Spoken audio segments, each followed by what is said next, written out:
All right, and welcome back to another edition of Big B Sports Talk. Again, here with good buddy from Pro Football Focus, Mike McGann. How's it going, Mike? Um, I've been better, Brian. I wish it was under different circumstances, but as always, glad to be here. Thank you for having me. Absolutely, absolutely. As we know, Mike is our resident Cowboy fan. Um, tough loss on Sunday, man. Let's just get right into this thing. I personally think the Cowboys actually, um, they played you take the quarterback out of it, I thought they played just as good, if not better. I thought the defense played outstanding. I thought the Cowboys had a chance to win. I knew the game would be close. I thought the 49ers would win. But if you take those two turnovers out of the game, the Cowboys win the football game, man. They win. Correct. So Exactly. um tell me your assessment. That's kind of my assessment that the Cowboys played good. The defense played outstanding. And it just those two turnovers cost him the game. Yeah. The two turnovers by Dak. I mean, the first one is definitely his fault. The second one was a tip ball. Probably should have been thrown into that tight of coverage.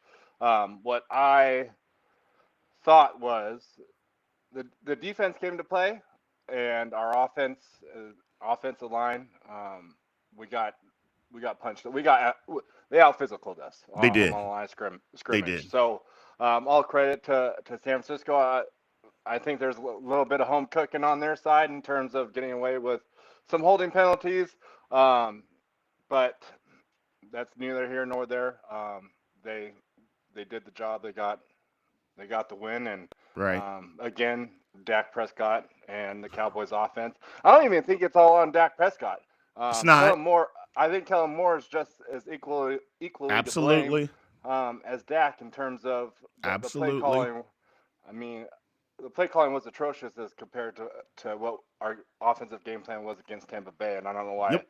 we diverted so much. I mean, being offensive coordinator, all right, what did we do well? All right, what can we incorporate in terms of different packages, use of our personnel? The Yep. loss of Tony Pollard in the second quarter, that was heartbreaking. And we at that point we were one dimensional. Zeke couldn't handle um, No. getting yards, and Absolutely not. then all of our receivers. I mean, the only playmaker that we had left on the field looked like it was C.D. Lamb. So, Right. um, making us one dimensional, taking away the run game. San Francisco's defense did their job, and they made enough plays on offense to win the game. Yep.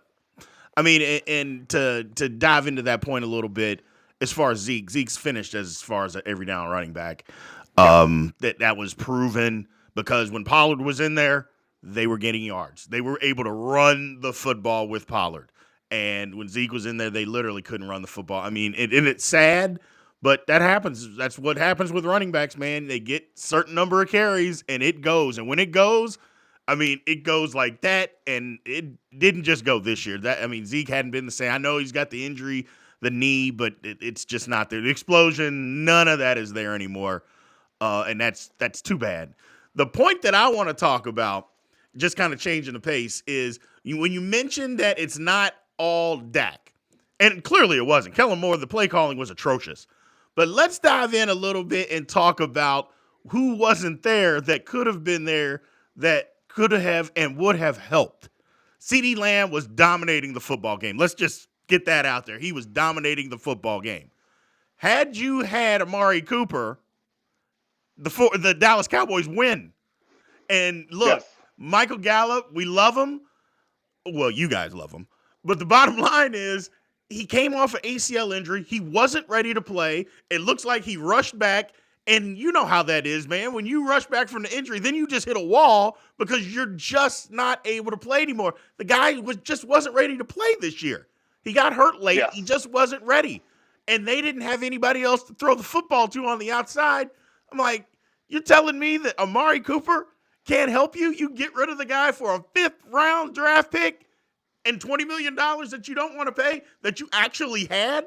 I mean, again, we can blame Dak, and Dak should share a lot of the blame, but that's putting together the football team, and Jerry and Steven or whoever is mad. You get rid of Amari Cooper, you cost yourself. Yes. That's you're exactly right. In terms of um, having, yeah, I get moving CD into that number one position, but you gotta have a competent number two because if you get double coverage on one side of the field on CD, or even if double coverage if he's in the slot, Correct. you need someone else to throw the football. And the I mean, there you can go back and forth. I got a chance to watch the game again without having people over, so I got to actually sit and analyze. Sure. Um, and the pick that was intended for Gallup, obviously there's a miscommunication. I think Gallup's supposed to sit on the hook route, but he takes it farther, and then the corner breaks and jumps, The and Dak gets threw it the a pick. mile late too. Yes, yeah.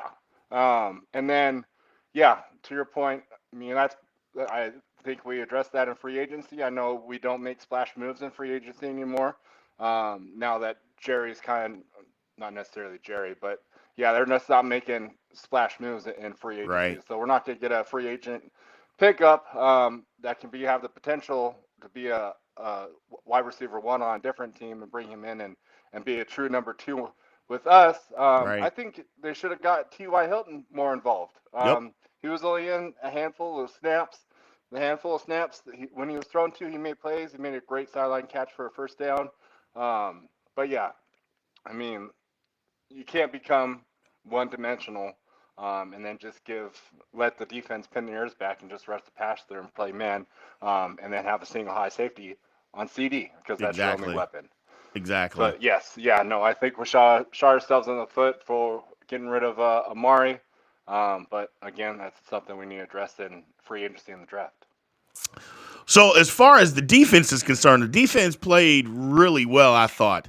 I didn't think Micah Parsons necessarily had a great game, but I think he did enough where they had to occupy people to block him, which is part of his job, is what you want him to do, is just to be able to occupy, blockers. Uh, but, San Francisco has a really good offensive line. But for the most part, they held up. I mean, I know the rushing yards were kind of the same, and they rushed the ball near the end of the game when they needed to. But the yards were, for the most part, I mean, it was an even football game. I just thought the defense played really well for Dallas. Yeah, no, they played like I said earlier. They did their job to win. I mean, if you hold a team to 19 points in the NFL, you expect your offense to score more points and win the football game, and not turn the ball over. Biggest takeaway, I thought our defensive line played fantastic, keeping McCaffrey, Debo, keeping their entire. I mean, Elijah Mitchell. I think that's his name. But Mitchell, number 25 for San Francisco, another hell of a running back. He was the one getting a majority of the yards towards Yep. the end of the game. So yeah, I think we did a fantastic job, especially after that first turnover, limiting them to a field goal was phenomenal. Yep. Not giving up a touchdown and giving up points or more points in that particular scenario. So yeah, I mean there's definitely things we can fix. We need another outside cornerback. I think we have a good slot cornerback in the emergence of Deron Bland, but I think we need um, another cornerback outside of Trevon Diggs, and Trevon Right. Diggs needs to learn how to hit somebody. Oh my gosh. That juggle catch again, you can't hit a defenseless receiver. So yeah, you're right, man. That is literally the epitome of what football has come to on the defensive side of the ball. I mean, yeah, opportunity to at least break up the catch. Just break it up, and then instead he ducks his head. I mean, it's the first thing they teach you in Little League football. You got to see what you hit, get your head up, and he just ducked his head and do. I'm like, oh my god. I mean, 15 years ago, Kittle is in the hospital. Yes. Now, granted, that's Yes. not, I'm not saying, I'm not advocating to put people in the hospital. I'm just saying, 15 years ago, he goes to the hospital on a play like that. Just Correct. fumbling the ball in front of you, running down the field with your head up, not paying attention. He literally goes to the hospital. And yet, in today's game, the tackler ducks his head and literally doesn't even touch him. I mean, it's just unbelievable what tackling has done. It's just so bad. But we could go Yeah. on and on about that, and I think we Exactly. will at another time. So, um, but yeah, I mean, now we got to discuss this Jerry and Dak thing, man. It's getting out of control. I've watched football for a long time, Mike. I have never, ever, ever, ever heard of an organization, general manager, whatever you want to call, throw the quarterback under the bus in a tweet. At all, not just in a Yes. tweet, at all. I've never heard that. And people are going to say, well, it was a staffer who put it out. If you believe that, first of all, Jerry Jones knows everything that goes on with that organization. Correct. Everything. And that tweet was put out by him. He wanted it out there. I think it stems back to when he was mad because he had to overpay Dak when Dak played hardball. I think that he's still mad about it. And the first opportunity that he got to throw him under the bus, he did it. And I think it just stems from that. And I don't know how you get past that. If I'm Dak, I don't know how you get past it other than, you get a $45 million paycheck coming. So that kind of helps things. But at the Yeah. same time, you know that you're playing for an owner that doesn't want you or doesn't believe in you, I should say. Doesn't believe in you. I mean, the tweet is unacceptable from ownership or someone on the staff. Right. But like you, I think I'm sorry, Jerry's probably about 90 has his hand on that about 95%, or I'm 95% sure he has his hand in that. Yeah. So, but yeah, it's unacceptable, and it could stem, yeah, for losing the negotiations and overpaying for a quarterback that hasn't won in the postseason. So, um, Yep.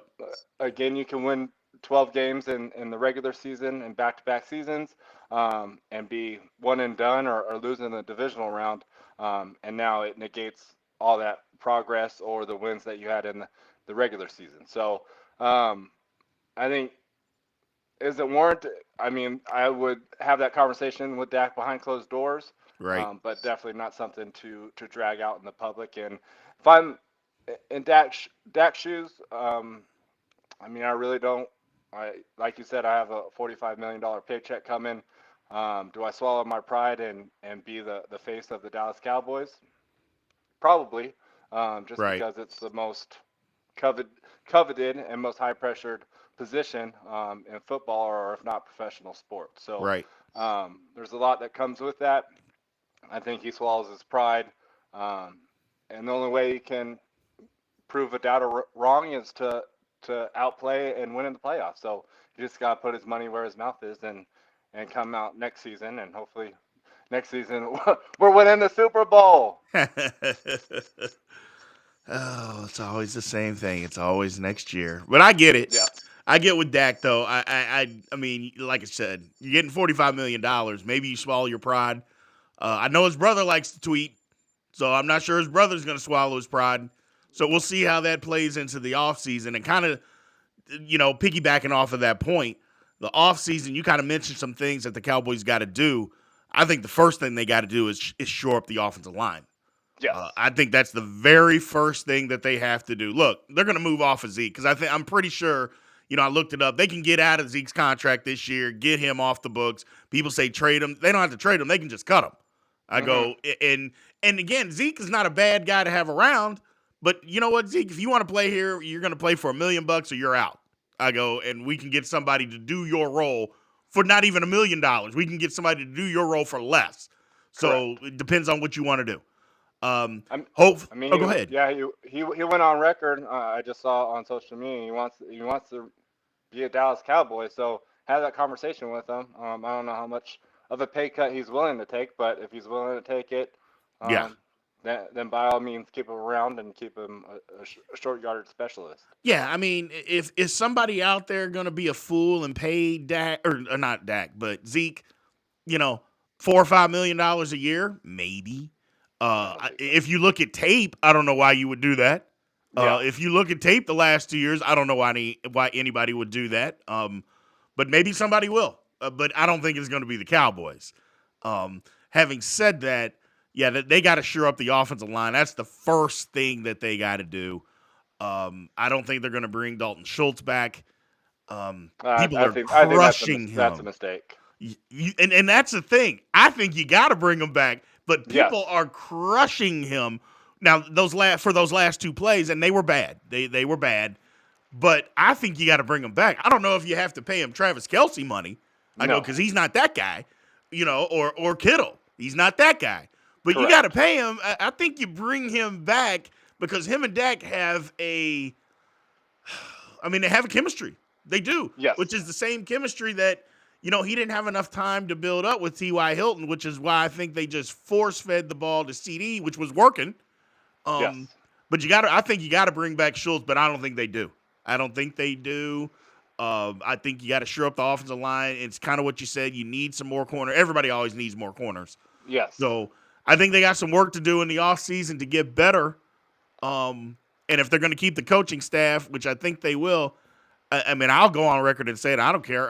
They got to get a new offensive coordinator. They just Yeah. tell them more. This experiment is not working. It's time to go a different direction. Time to go a different direction.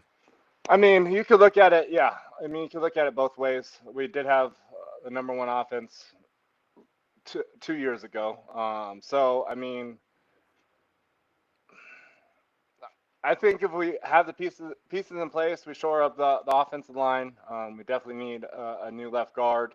I think. Mm-hmm. I think I don't know how many years Tyron still has on his contract, but I think he's probably close to done. Yeah. Just because he can't. The biggest attribute in the NFL is your availability. If you're Yeah, not you can't. available, Yeah. you're no longer an asset. But yeah, I think you keep Dalton Schultz. The biggest head scratcher that's going to be is with Tony Pollard. I think he was definitely going to be a franchise tag designation in the offseason in order to get him an extension. But with him having a high ankle sprain and breaking his ankle, now I guess his worth as a free agent has probably dropped. I don't know if he's going to have lost a step, but again, it was a bad loss during the game, and it's going to be a bad loss in the future if we can't maintain him or if he signs elsewhere.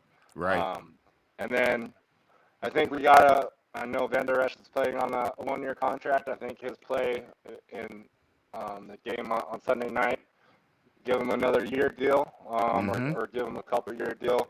I think he's willing to stay in Dallas, not being the highest paid linebacker, but I think you can afford money there. But yeah, there's a lot of things that we need to get done, and unfortunately, all those decisions happen behind closed doors. So we'll see what happens. Absolutely. Absolutely. Well, I appreciate you jumping on again with this, man. We'll talk again. Maybe next week, or maybe not next week. We'll wait and do some Super Bowl picks in a couple of weeks. See Okay. who wins this week. I know that you are heavily rooting for the 49ers. I know that now. Yes. So I hope the 49ers curb stomp the there you Eagles. go. I hope it's a bloodbath. Gotcha. I don't think it will be though. I think the Eagles are going to win. They look good against the Giants, but against the Giants, so I That's take true. that for a grain of salt. That's true. I think the Eagles are going to win, and again, I think the Bengals are going to win. Yeah, I think the Bengals are going to beat them, man. Cincinnati looked like a hell of a team playing in those conditions and taking Yep. the fight to Buffalo. Yeah, Yep. I think it's going to be the 49ers and the Bengals in the Super Bowl. So there's my early prediction. I was wrong on all my picks this past week, so hopefully I get something right this time. I got you, my man. Well, I appreciate you joining in, and we'll be back on in a couple of weeks, and we'll go from there, man. Thank you. Sounds good. Thanks, Brian. Mm-hmm.